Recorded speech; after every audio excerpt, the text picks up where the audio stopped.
Om Asato Ma Sadgamaya Tamaso Ma Jyotirgamaya Mrityurma Amritam Gamaya. Om Shanti Shanti Shanti Harihi Om Tat Sat. Om, lead us from the unreal to the real, lead us from darkness unto light, lead us from death to immortality. Om, peace, peace, peace. You know, the essence of Advaita Vedanta is in that prayer.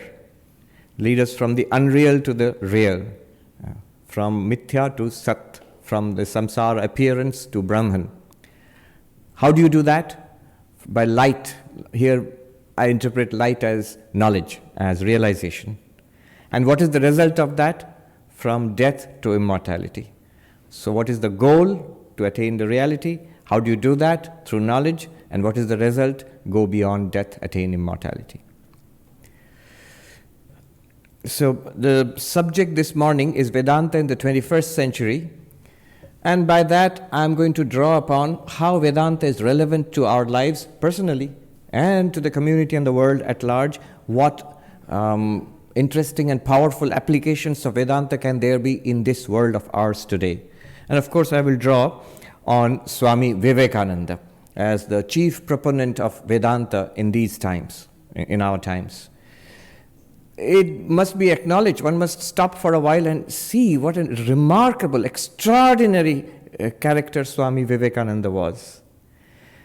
Imagine, he came here from India to the West, the first Indian spiritual teacher to do so, and taught Hinduism, the highest and noblest part of Hinduism, the essential teachings, highest teachings of Hinduism. He opened the door. And not only did he teach, he opened the door for the entire spiritual legacy of India to come to the West. And he did it very deliberately. He knew this is what he was doing. Somebody remarked so beautifully that when he stood up to speak at the Chicago World Parliament of Religions on 11 September 1893, behind him, before him stood the West, the modern West, because it was the universal exposition, in Chicago, science and technology, the latest inventions and discoveries. Electricity was the cool thing at that time. Edison was there, Tesla was there, there were expositions of the latest technology. Hiram Maxim with his machine guns were there. So all of it was there. And displays of cultures of all over the world, and religion also, the World Parliament of Religions. So in front of him was the West, and new and energetic and powerful and vibrant. And behind him lay 5,000 years of calm and patient development of inquiries into the nature of our own existence, who we are, what we are. The accumulated spiritual treasures. He did not speak just for Advaita Vedanta. He did not stand there just for Sri Ramakrishna.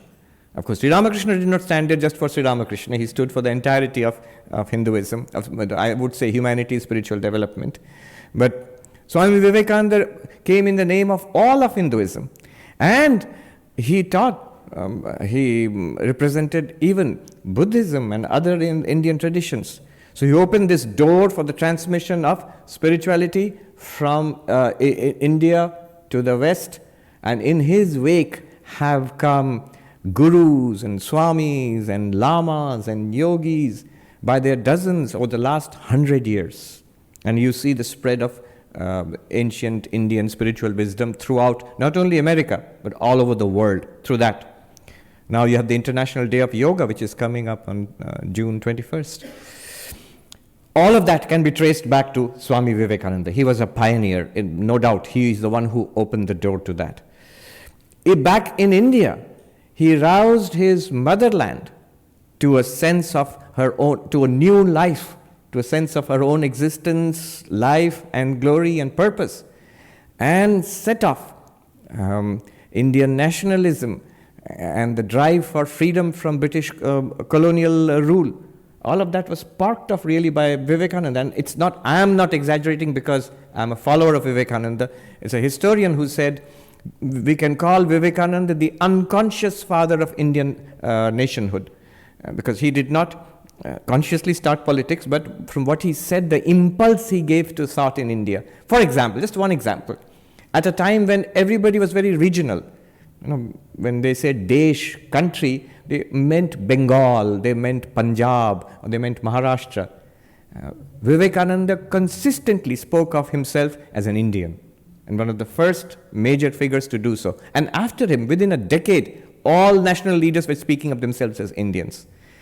So like this, awakened his country, his motherland, and it's people who do not see that, they are people who have not read history. What India was at that time, Indian society, politics, religion at that time, and what it was 100 years later, huge difference. And you can trace it back to Vivekananda. What the religious scene here is, one of the main motivators of change here was Vivekananda. That's saying the least that one can say. Phil Goldberg's book, American Veda, it traces the influence of Vivekananda and the spread of Hindu ideas sort of gently in the background in the development of American thought over the last 100 years. So today what I'll do is, we'll look at how Vedanta helps us, how relevant it is in different aspects of life, in philosophy, in religion, in science. I'll take up 3 questions and explore each of them in the light of Vedanta in the 21st century. One of the questions is the question of religious harmony. We all know that Sri Ramakrishna is associated with Jato Mat Tato Pat, as many faiths, so many paths to God realization. Now this has been a dominant theme, in Indian religious development since ancient times.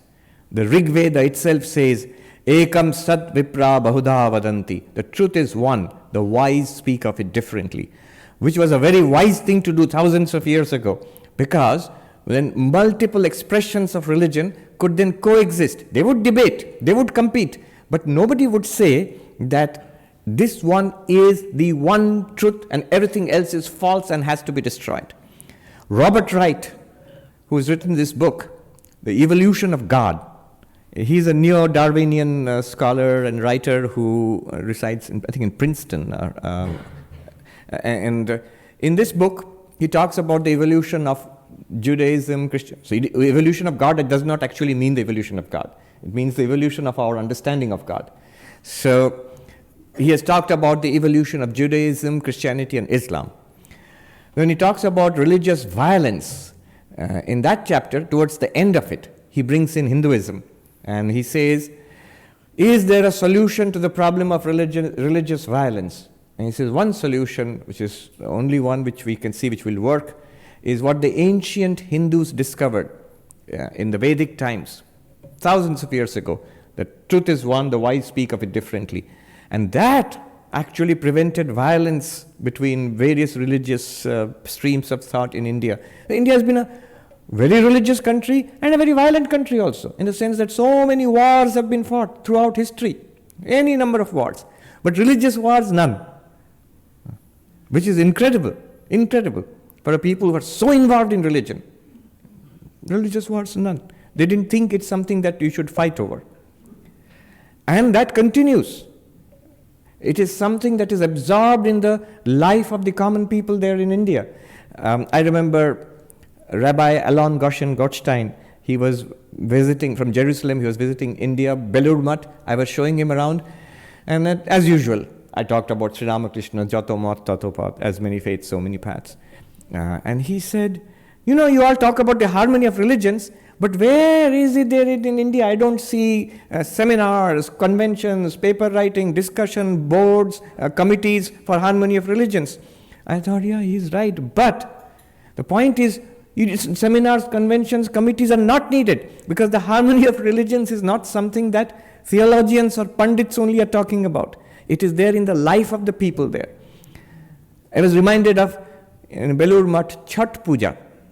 It is people from UP and Bihar mainly. It's a worship of sun. And on a particular day, early in the morning, the people will come, mostly people from Bihar and UP, and large numbers, and they're mostly poor people living in Howrah, in that area.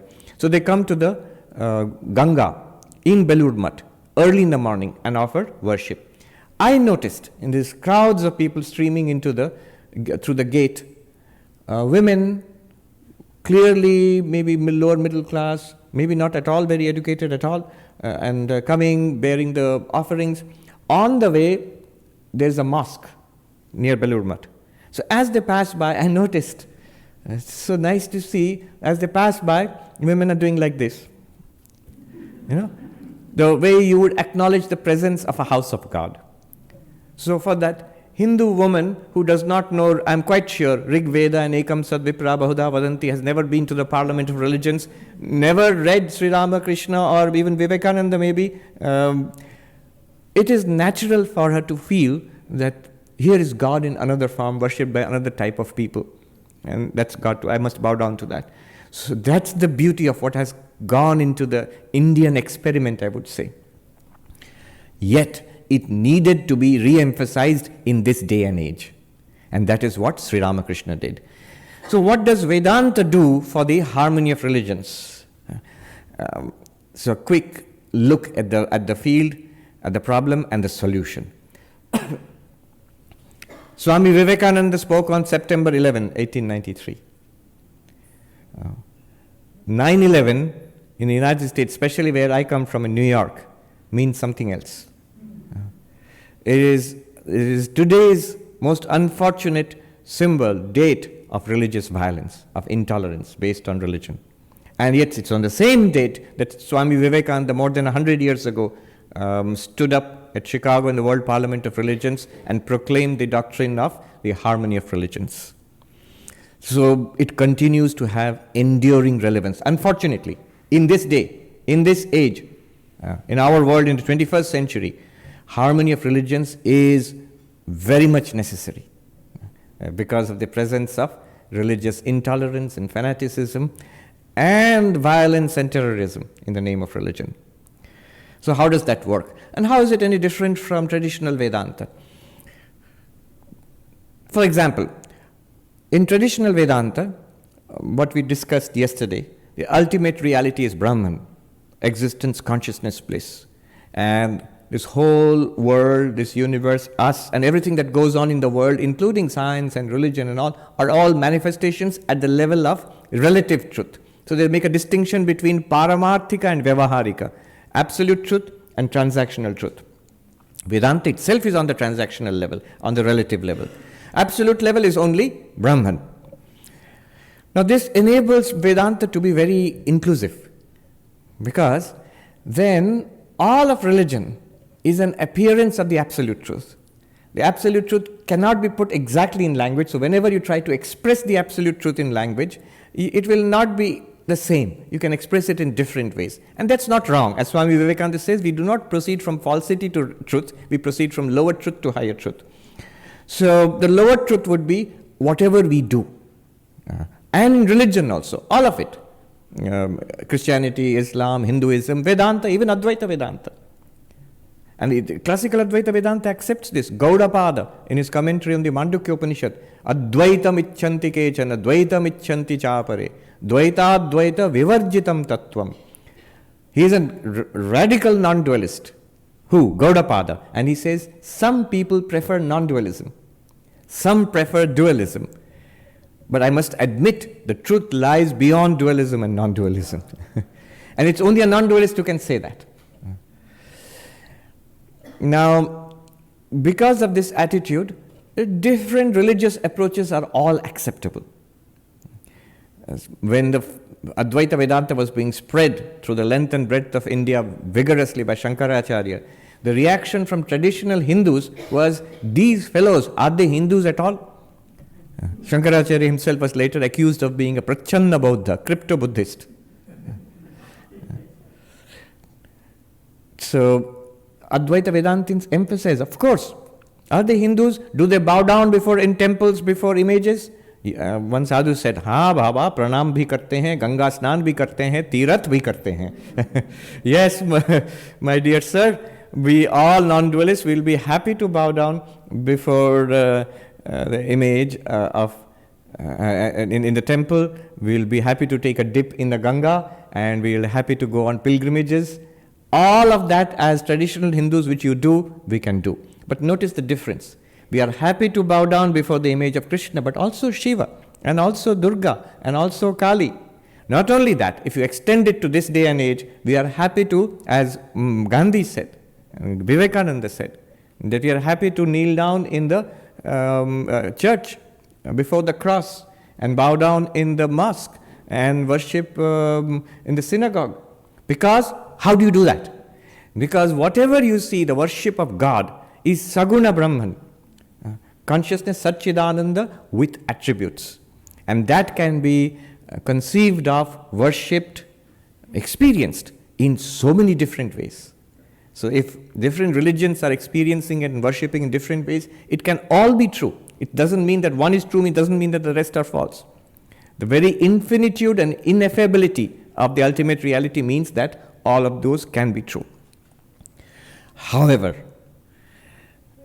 classical Advaita Vedanta is not as sweet and accepting as it sounds.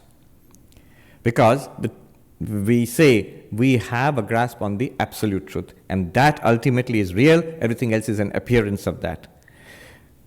So, your religious ideas, including Hindu religious ideas of God, are true, fine, but lower truth. Higher truth, Brahman, existence, consciousness, bliss. Oh, what is that? That's what you are, really. And that's what we want to tell you. So Shankaracharya, in his commentary on Gaudapada's Karikas on the Mandukya Upanishad, in one place Gaudapada says, Parasparam viruddhyante tairayam na viruddhyeta. The dualist philosophies, they clash with each other, they fight with each other. Every religion is a dualist religion. Have you noticed?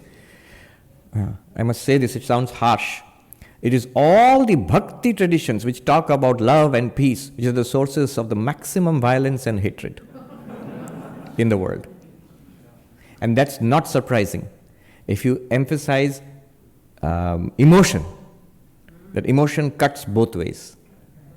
Intense love, feeling of oneness which we have within a religious community can immediately be directed as dislike and hatred for others who are outside the bounds of our love. Shankaracharya says in his commentary there that yes, they fight with each other, but we non-dualists have no fight with any dualist, any other religion which is a dualistic religion. Why not? His answer, why not, is a little shocking.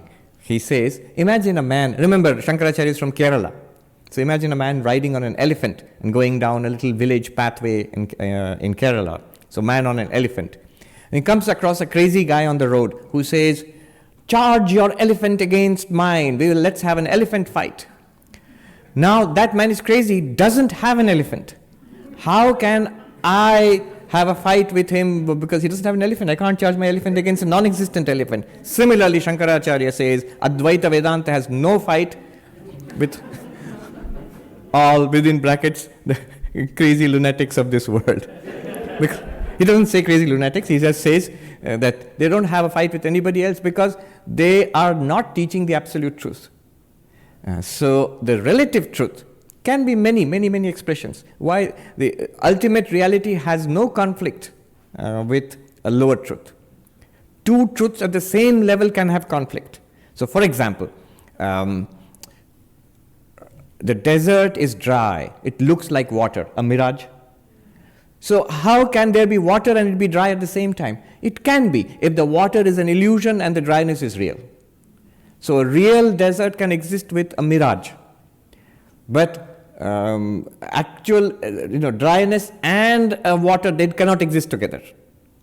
Shankaracharya says, all the water in a mirage cannot wet a single grain of sand of the desert. Exactly like that, a world of appearance, samsara, this jagat, can entirely exist with absolute reality, existence, consciousness, bliss. In fact, because of existence, consciousness, bliss, this world appears. Now that is not a very encouraging, from an Advaitic perspective, it's nice. It's very nice, because we are on the top of the mountain peak. But it's not a way to establish harmony with anybody. Who wants to be called the crazy guy without an elephant? So here comes the new application of Vedanta in our day and age, when Sri Ramakrishna says, as many faiths, so many paths. How does that work? So there are certain, let's unpack that. I'll make 5 quick observations and then move on to the next subject. How does this new application of Vedanta work? How does it work to establish the harmony of religions without putting down, without trying to privilege one point of view above everything else? It works like this. First, we must acknowledge the reality we are seeking is infinite. It's entirely beyond our conception. For 2 reasons. One is because it's infinite, it has infinite attributes. And the second reason is it's not an object which can be objectified by language and by thought. It is the pure subject itself. So for those reasons, it cannot be limited. Sri Ramakrishna gave a beautiful... So each of these points I will illustrate with some of the parables which Sri Ramakrishna told. Today when we leave this hall, we will not remember all these points which I'm talking about. Most of us won't. But we'll all remember the parables. They are unforgettable once you hear them. Sri Ramakrishna said, an ant suddenly came across a mountain of sugar. An ant was delighted, and it went close to the mountain of sugar, and it dragged out 1 grain of sugar with all its effort. And then it's dragging the grain of sugar back to its little home, and looked back and said, I'm going to come back and take the entire mountain. Now the ant cannot do it. It's beyond its capacity. It need not do it. That little grain of sugar is enough to fill its little tummy. Similarly, the infinite is entirely beyond human capacity to grasp completely, nor do we need to grasp it. Any one of those aspects, any one of the aspects of the divine, of the infinite, is enough to give us fulfillment and liberation. So that's the first thing, the infinite nature of God. Second, this infinite nature is beyond language. Sri Ramakrishna used to say, so there is this Indian concept of, there's no word for it in English, eto. So you've touched something with your, defiled is too strong a word. Eto is much more gentle. That you've started eating something, you can't share it with others because you have touched it with your tongue. So there's one thing which has not been so defiled, so touched with the tongue. He plays on that word, Brahmo etohaini. Yeah, so it has never been adequately expressed by human tongue, by language. Whenever you try to express it, you will use different kinds of language. So Sri Ramakrishna's, one of these most well-known examples, parables, is the people going to the common source of water, the lake or the pond, the pukur in Bengal villages. And the Hindus call that jal. And the Muslims call it pani, and the Christians, they call it water. And they all are referring to the same reality, same substance in different language. Jal, pani, water. Similarly, that reality is now expressed as Brahman, as Ishvara, as Allah, as God. Different language can be used to express this. Now, this is the second point. The third point is that this infinite reality, which is beyond our language, beyond our conception, and if you try to bring it between language and conception, you will have different language, different words and different conceptions of it. This is the goal of life and the goal of religion. What is the purpose of life? Sri Ramakrishna says that then another parable of the man who went to a mango orchard. And he says, if you come to a mango orchard, your purpose is to pluck a delicious mango and eat it and be fulfilled and be happy. Why spend your time counting the branches and the leaves and the roots? You may do that as a hobby afterwards, but first of all you must eat the mango and be satisfied. The same story, Buddha, when his disciple went and asked him, there's certain things you have not taught us. Oh, what is that? Do you exist after death or not? Is there an ultimate reality? There's 14 great silences of the Buddha. Other teachers tell us Either the self exists or the self does not exist. There is something after death, there is nothing after death. But the Tathagata is not telling us anything. And then Buddha said, did I say that there is such a self? Oh, there is no such self. Did I say there is no such self? Then what are you telling us? And the Buddha's answer was very practical. It's a practical spiritual answer. He says, suppose a man is hit by an arrow, and then you rush to treat the dying man, and the man says, stop. What wood is this arrow made of? What is the name of the person who shot the arrow? To what caste does he belong? Answer these questions first before starting the treatment. To what would you say to such a man? The man would die before his treatment if he doesn't get treatment. Buddha says, precisely. The Tathagata teaches that there is suffering, there is a cause of suffering, there is an end to suffering, and there is a way of ending suffering. Sri Ramakrishna says, your goal is to attain that infinite reality. You have to eat the mango, and that is the goal. How do you eat the mango? How do you attain that infinite reality? Answer is religion. Which religion? All religions. So here comes a very strategic move by Sri Ramakrishna, of course based on ancient Indian tradition. Consider the religions not as the truth itself. Consider the religions as paths to the truth. So Sri Ramakrishna, he says that to Brahmo devotees who had come to meet him, he says, some of you came by boat, some of you crossed the bridge, some of you came by coach, some of you walked. In the end, you all came here. Similarly, he says that the Hindus will reach God, the Vaishnavas and the Shaktas and the Muslims and the Christians and the Brahmos, he says, they will all reach God. These different religions are paths. It's a very strategic move. The religions are not the goal. The religions are paths which take you to the goal. The religions are not the truth. It takes you to the truth. And that is the purpose of religion. The purpose of human life is God realization. The purpose of religion is God realization. Which religion? All religions. They all work. In his very simple Bengali, he says, Mat Path. Mat literally means opinion. It's a theology, a religious doctrine. Path means a path. It's just like the English path. And then he says, Mat Path, Mat Kichu Nai. It's not important. Kichu Nai in the sense, the particular opinion, particular theology is not particularly important. And yet immediately he balances. You have to hold on to something sincerely.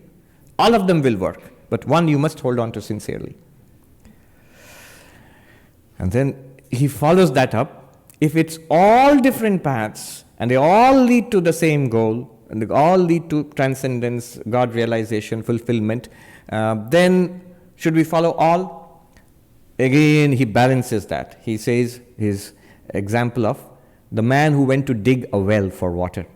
And he dug for water, it's hard work. And he said, I can't get water here. Somebody told him it's maybe easier there. So he went and started digging there. Then he gave up there and he went and started digging in the third place. At the end of the day, he had dug little holes in various places and got water nowhere. And the day was over. But if he had dug at the first place, he might have got water there. So, again, the Hindu concept of Ishta Nishtha. Ishta means all of these paths will take you to the reality. And you must choose one path, or one path is chosen for you. And the chosen path, the chosen deity. It could be Rama, it could be Krishna, it could be Shiva, and extend it to the 19th century Indian worldview. It can be, for the Christian, it can be Jesus, or it could be Jehovah or Allah. Why not? See, then behind it is the Advaitic idea of Saguna Brahman and the two layers of truth.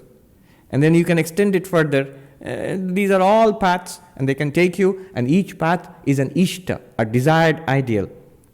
And you must hold on to that sincerely. Not only that, you can hold on to it as sincerely as possible. I remember I was in Hyderabad at one time, a conference organized by the Muslims in Hyderabad and a Turkish group. So somebody asked me in the Q&A, that can we say our religion is the best? I said, not only can you say that your religion is the best, you must. You must say your religion is the best for you. Yeah. When you go to a supermarket, you want to buy something, will you not buy the best thing, which seems the best thing for you? Your choice, that's the idea of a supermarket. That's the idea of choice. That's the idea of a variety. But first of all, you must agree to the fact that there is choice. It's not a choice between real and false, true and false. It's a choice between truth and truth and truth. So, Ishtanishta, Sri Ramakrishna says, one must hold on to this, and finally, hold on to it. At the same time, then what about the others? Have complete, tremendous respect for all. Not only must hold on to it, you really must consider it to be the best path. And I told the audience there that it's the girl who gets married into a family. She has a relationship, a special relationship with the husband, and through the husband she has a relationship with her in-laws. Father-in-law, mother-in-law, sisters-in-law, brothers-in-law, and so on. But all of it is because the unique and special relationship she has with her husband. So she has this loving and respectful relation with everybody else. Similarly, you have a special relationship with your Ishta, your own path. And through that, respect and love for all, because they are all relatives of this divinity which you worship. And most of the audience, especially the women, they were all wearing hijab and burqa, but they all clapped and they liked the mother-in-law and daughter-in-law example. So this is one idea, the harmony of religions. Very quickly, what is this new way of presenting the harmony of religions? Ultimate reality is infinite. Can be expressed in different language. Remember the ant and the hill of sugar. Can be expressed in different language. Remember the pukur and water and jal and pani.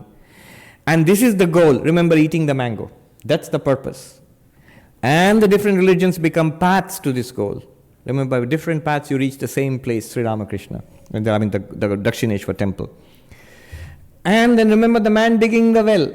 You must dig in one place. You must hold on to one path and have respect for everything else. Change of subject. The next subject I want to touch upon is, remember, what are we doing? How Vedanta can newly help us in this new century. A different subject, science and Vedanta. Swami Vivekananda was of the opinion that science and Vedanta would eventually meet and shake hands. Both are searches for reality. Here you see the difference between classical Vedanta and this new extension of Vedanta which Swami Vivekananda is proposing, and many new Vedanta teachers are proposing. Classical Vedanta, I don't know how true it is, but it's a kind of presentation of classical Vedanta. Let me give an example. A physicist once went to a very well-known teacher of classical Advaita Vedanta. And the physicist said that Swami asked him, what do you do for a living? Oh, I study and do research in physics. Oh, physics, that's all Maya. Come here, I will give you the truth. Brahman, I will teach you that. The scientist was shocked. See, there's too intense a division between the absolute truth and the relative truth. I don't know how true it is to the spirit of Shankara or how true it is to the spirit of Gita and Upanishads. It might be a later kind of rigidity which has cropped up. Swami Vivekananda did not have that view. He was very interested in science, and I think if Shankara and the post-Shankara masters had lived today, they would have been very interested in science. They were very open and inquisitive. And the Upanishadic sages were open and inquisitive. So we live in the age of science. From a Vedantic perspective, you cannot ignore and dismiss science. It would be a great tragedy to do so. Swami Vivekananda was so open, so well-read. He struck up intelligent conversations, interesting conversations with the scientists of his time. Tesla, in the World Parliament of Religions, it's recorded as how he would shut his pavilion and come to listen to, when Vivekananda was scheduled to talk, he would stand at the back of the hall and listen to Vivekananda's talk and again go back. In the Vedanta Society of New York, in our records, we have among the noted personalities who attended Swami Abhedananda's talks, Nikola Tesla was one of them. Not just Tesla. There is a description of Abhedanandaji meeting Edison and having a dialogue with Edison. William James had a very good relationship with Swami Vivekananda and later on Swami Abhedananda, and so on. In fact, I think in the East Side Center, the Ramakrishna Vivekananda Center, they discovered an invitation card from Einstein inviting Swami Nikhilananda. The Swami is invited for dinner at Einstein's house. Because Einstein lived nearby in Princeton, outside Manhattan. So there was this continuous dialogue between science and religion. I want to focus on one area of that. The area I want to focus on is something that is cutting edge right now, which is consciousness studies. Surprise, surprise, consciousness studies. That's an area I'm very interested in, and Advaita Vedanta focuses on that specially. So what is the current state of affairs in consciousness studies, and what can Advaita Vedanta do to help here? I'm going to make 5 progressive observations. These 5 observations are current state of research in consciousness studies, the current state of mainstream understanding or misunderstanding or no understanding in consciousness studies at present, and the Advaitic understanding in 5 steps.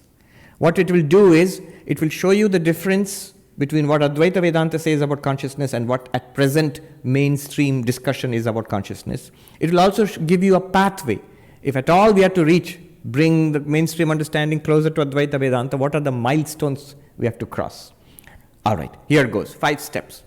First, consciousness is the most important thing in our lives. Most important. Nothing that comes close to consciousness. And this is, I am not saying it, one of the leading brain scientists, neuroscientist, Christoph Koch, he said it recently, a couple of years ago, launching his book, The Meaning of Life Itself, The Feeling of Life Itself. So he says, consciousness is the most important thing. If you give me $1 billion and say, Professor, you have to give up your consciousness, I would not agree. You're a billionaire, but you would lie in coma for the rest, for all time. No, I wouldn't agree. I might even agree to give up a limb, but I will not agree to give up consciousness, because without consciousness I am nothing. Consciousness is central, is the most important thing that we have in life. Compare it to anything else, money, health, even life itself. So, that's the step 1. Consciousness is central. Advaita Vedanta considers consciousness to be central. I'll just sort of bring in Ned Block here, who is one of the leading philosophers of mind in the world today. He's a professor of philosophy at NYU. So once there was this conference, a colloquium on the hard problem of consciousness and Advaita Vedanta at NYU. And after the discussion, when everybody was leaving the room, I still remember distinctly. So Ned Block, he rhetorically put out this question: why is this so important? Why is the problem of consciousness so important? By which he meant, rhetorically, there are so many problems, so many interesting problems of the body-mind, which some research will eventually solve. Imagine, a particular enzyme is found in the body. Nobody knows what it does. So one day some researcher with some grant will do some research and write a paper on it. Good. Why is it so important? Why is consciousness so important? Because consciousness is not like any of that. Consciousness is central. Consciousness is that by which we do science and philosophy and religion and all of life. It's that rock, the diamond I was talking about, the washerman's who's scrubbing dirty laundry with it. That's consciousness. It's central. Step 1. You might say that's obvious. It's maybe obvious. It was not obvious at all in mainstream discussion of consciousness 20 years ago. Science was not interested in consciousness. How interesting is that? That science was interested in the farthest galaxies, in the tiniest particles, in what's in the bottom of the ocean, what's on the moon. But we ourselves, yes, it was interested in body, in the organs and all of that. Even in the mind, psychology was interested. But the core of ourselves, which is awareness, science was not interested. But now science is interested. And it's a huge, hot problem now.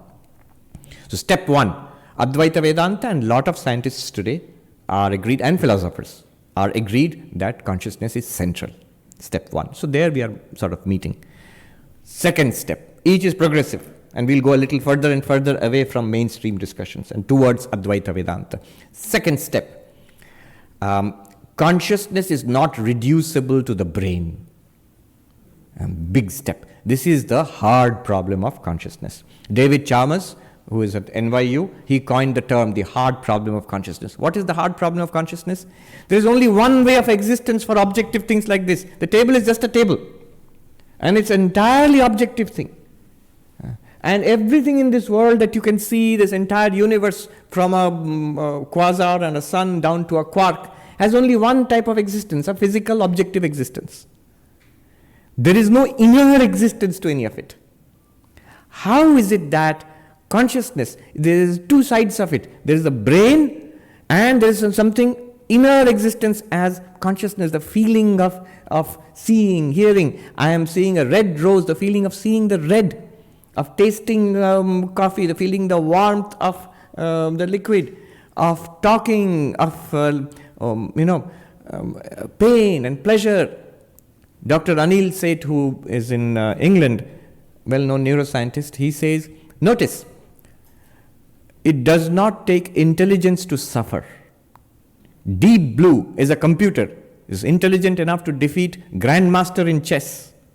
But it cannot suffer. If the Grandmaster defeated Deep Blue would not feel humiliated. It does not feel anything. It's a machine. It has no internal feeling at all. But then Dr. Anil Seth says, a mouse can suffer. It's not very intelligent. It can't play chess, but it can suffer. Pleasure and pain and feeling and the internal experience of life, of everything that right now, you're all having an internal experience. This difference, I pointed out that in MIT, I was shown, there is this Media Labs, very famous place. So they were showing all sorts of artificial intelligence applications which are going to come into, into public domain in the next few years maybe. It's in development. Extraordinary things. Things which we thought only human beings can do. Intelligence, memory, perception, decision making. Imagine a self-driving car. It does all the things that a driver can do, living driver can do, and maybe better. But one thing is not there. They are not conscious. How do you know, Swami? Well, don't ask me. Ask the Media Lab, the leading scientists. Have you programmed it to be conscious? They will laugh. Say, Swami, we don't even understand what consciousness is. We have not programmed it anything for consciousness. None of them have any internal subjective state. And yet, as far as behavior goes, they demonstrate intelligence, they demonstrate memory, they demonstrate sensory capacities, they demonstrate decision making, they demonstrate every aspect of mind that we can think of, including creativity. Now, artificial intelligence programs, I saw the product. They're painting pictures, writing short stories, sometimes rubbish, but sometimes not bad, and sometimes indistinguishable from the work of human beings. That's the interesting thing. It's the Turing Test actually. It's indistinguishable from the work of a human being. You can't make out the difference. Did a human being write this short story or did a computer write this short story? So, all aspects of mind are now being duplicated, at least behaviorally, by machines, by artificial intelligence, except one. Consciousness. There is nothing inside. There is no inner state. So this is called the hard problem of consciousness. How can an objective, a material thing, a physical thing, like the brain, an objective thing, have an inner experience, inner sense of the first person experience? The term they use is qualia. So how is it possible? It's not possible. In principle, it is not possible. That is the hard problem of consciousness David Chalmers is talking about. So, upshot, what is being said here? That consciousness cannot be reduced to the brain. Brain is not producing consciousness. And consciousness must be something else. Maybe interacting through the brain, maybe using the brain. And somebody said very nicely that it's like saying, all of you, you walked through the door. So the door has produced 200 people now. No! So that is the second step. Consciousness cannot be reduced to the brain. Third step, consciousness is not the mind. That is we saw yesterday. A mind is something experienced by consciousness in consciousness, but it's still an object. These thoughts, feelings, emotions. So this is something not at all understood, let alone in consciousness studies. Even in the philosophy of mind, modern philosophy of mind, it is not understood yet. This distinction between mind and consciousness. That's the third step. The fourth step, so Shankaracharya sings 1400 years ago, Mano buddhyahankara chittani naham. I am not mind, I am not memory, I am not intellect, I am not ego. Then what am I? Chidananda Rupaha Shivoham Shivoham. I am of the nature of consciousness and bliss. I am Shiva, I am Shiva. This distinction between mind and consciousness. Consciousness is not mind. Third step. Fourth step. There are not many consciousnesses. And these are huge, huge jumps we are making. So now we are making a jump in Indian philosophy also. Because there are schools like Sankhya, Patanjali Yoga, many schools of Buddhist idealism, Vijnanavada, which talk about many streams of consciousness or many consciousnesses, Bahupurushavada, many consciousnesses. And Advaita Vedanta says, no, consciousness is not many, it's one. Minds are many. We are not denying that there are many bodies present here, you can count.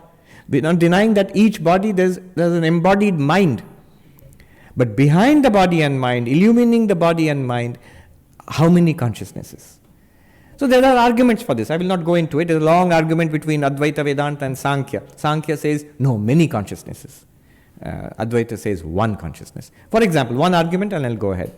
One argument is that, if we are all consciousness, one consciousness, then the death of one would be the death of all, birth of one would be the birth of all. But that's the body. Advaita will say that the death and birth are of the body, not of consciousness. No, if you are all one consciousness, then if one falls asleep, everyone will fall asleep. If one is awake, everyone will become awake. That would be terrible for a Vedanta class. Because always danger of falling asleep. There's always somebody sleeping in a Vedanta class. Someone like Swami Sarvapriyananda ji in Ridgely, in Vivekananda retreat in Ridgely, so he recounts how he was there, and Miss Josephine MacLeod, she was there too, and she would ask every day in the morning, Swami, did you sleep well? Now, one day, Swami Sarvapriyananda was giving a Vedanta talk, and Miss MacLeod was sitting in the front, and she's an elderly lady, and she fell asleep. And after the class, when the Swami was greeting everybody, he said to her, Madam, did you sleep well? Sleep of one would become sleep of all. How can it be one consciousness? Advaita says, come on, sleep and waking are functions of the mind, not consciousness. Even you as Sankhya distinguishes mind and consciousness. So it's like that. Consciousness is one. Krishna says to Arjuna, Kshetragyam chapi mam vidhi sarva kshetreshu bharata. Know me to be the one consciousness in all beings. Fine, consciousness is one. Then the last step would be, consciousness is non-dual. There is nothing apart from consciousness. Everything that seems to be an object to consciousness is an appearance in consciousness. Professor Arindam Chakravarti defines, he gave a beautiful, cute definition of what is an object. He says, anything that objects to my consciousness is an object. My consciousness, think of it as a spreading, like a infinite lake. If it runs up against a rock or something, that's an object. I get the experience of seeing, hearing, smelling, tasting, touching. So these are the 5 steps in which Advaita Vedanta gives a new perspective on consciousness. Starting with consciousness is most important, 1. Consciousness not reducible to the brain, hard problem of consciousness, 2. Consciousness is not the mind, 3. Consciousness is 1, and 4. And last, consciousness is non-dual, 1, ekameva advitiyam. Okay, I think I've sort of run out of time. I'll just mention the last problem and I will not elaborate on it. How can Advaita Vedanta help, say, for example, there's a question of ethics, good and bad, right and wrong. So what does Advaita Vedanta do for that? Here I'm drawing on a beautiful article written by revered Swami Bhajananji, the Ontological Ethics of Swami Vivekananda. He has a wonderful survey of the field of ethics, asking the question, what is right and what is wrong? What should we do? What should we not do? What is good and what is evil? So it's a big field. It's a field in philosophy. It's a study of morality, ethics, academic study. And Swami Bhajananji takes a sweeping view of all the available theories, the utilitarian theory, the deontological theory, and so on, and discusses the shortcomings of each theory. And then he proposes ethics based on Vedanta, on Advaita Vedanta. So Swami Vivekananda's ontological ethics. Ontology means existence, what is. So based on Sat, based on Chit and Ananda, what is right and wrong. So, and that also leads to social engagement. the idea of service, of selflessness. Advaita Vedanta can justify ethics. Swami Vivekananda said it again and again. What is the justification? Why should I not cut my neighbor's throat? Why should I love my neighbor and not cut my neighbor's throat if it benefits me? Advaita gives the answer. The answer is, your neighbor is you. You and everybody else are ultimately, if you investigate, you are one with everybody. You hurt somebody else, cheat somebody else, destroy somebody else's life, you are damaging and reducing and diminishing yourself at the same time. It is not a wise thing to do. The core of ethics in every religion is what is called the golden rule. The golden rule. That do unto others as you would have them do unto you. And that's something found in all the religions of the world. In fact, if you go to the United Nations, in New York, the United Nations headquarters, on the 3rd floor, you will find in big letters carved on a rock and placed there on one wall, the golden rule. That act unto others as you would have them act towards you or behave towards you. And you see, that's the golden rule of all religions. But the question is, and in Gita also says that atma upammena sarvatra samang pashyati yo Arjuna sukham va yadi va dukkham sayogi paramo mata. O Arjuna, who sees everybody as oneself, like as regards as oneself, happiness and sorrow. What makes me happy will make others happy also. What hurts me will hurt others also. If I don't want this to happen to me, I should not do it to others. If I want this to happen to me, I like it, I should try to give the same to others also. Golden rule. But why? It makes me happy, I'll do it for myself. I don't care about others. What is the foundation for the golden rule? It's because of the one self existing everywhere. Others are none other than the self with a capital S. So that's how Advaita Vedanta gives the basis for ethics. It gives the root, the ground for the foundation for the golden rule. All right. Now, so these are the 3 areas. We raised 3 questions and how Vedanta can help us in the 21st century. First of all, very important, harmony of religions. Second, Ken Wilber, a well-known American thinker on philosophy and religion, he said, religions in the 21st century, they need to do 3 things to attract young people. They're always worried about young people are not interested in religion. So it says 3 things which are turning away people from, especially young people, from religion, organized religion. One is quarrels between religion, violence between religion, hatred between religion. Young people are not interested taking one side and fighting against somebody else. Why? That's one. So religions have to stop that and come out of that. Second, conflict with science and reason. So what is already established by science, you need not accept the materialistic worldview. That's a philosophical worldview. You can have a different worldview. But what is an established truth in science, don't go against that. What is already a mainstream understanding in science, don't reject it. Just because my old book says no. That's not appealing to a rational mind. Then the third thing is to be in harmony and consonance with modern values on gender, on race, in India on caste. So there are multiple new ideas which have come into the society in the last 20, 30, 40, 50 years. And religions which hold on to dogma, to practices which are centuries old, sometimes millennia old, in the name of this is religious truth, it cannot be shaken. These are often at odds with the new morality, with the new system of values. And Ken Wilber says this will not do. And so you have to update, at least you must not be in conflict with modern values. I think Vedanta is something that ticks all the boxes. Harmony of religions, definitely. It can be the foundation for harmony of religions. Then against science, no, at no point. Swami Vivekananda says, I am firmly convinced that religion must be put to the same test that science has. And if there's something that in religion is found wanting in the test of reason, then it must be, you must let go of it, no matter how beautiful, how soothing. Because ultimately, if it is false, it cannot be good. You must let go of it. And third, with modern values, yes, you can from perspective of Vedanta, anything that takes you towards enlightenment is good, towards Brahman is good. Anything that hinders your progress in spiritual life, that is bad. And you can think about it in your situation, in your country, in your century and in your age, and see what morality should be. All right. I'll do a peace chant and then go to the next part of it, which is Q&A. I think we are sort of on time. Om Shanti Shanti Shanti Hari Om Tat Sat Shri Ram Krishna Rupanamastu.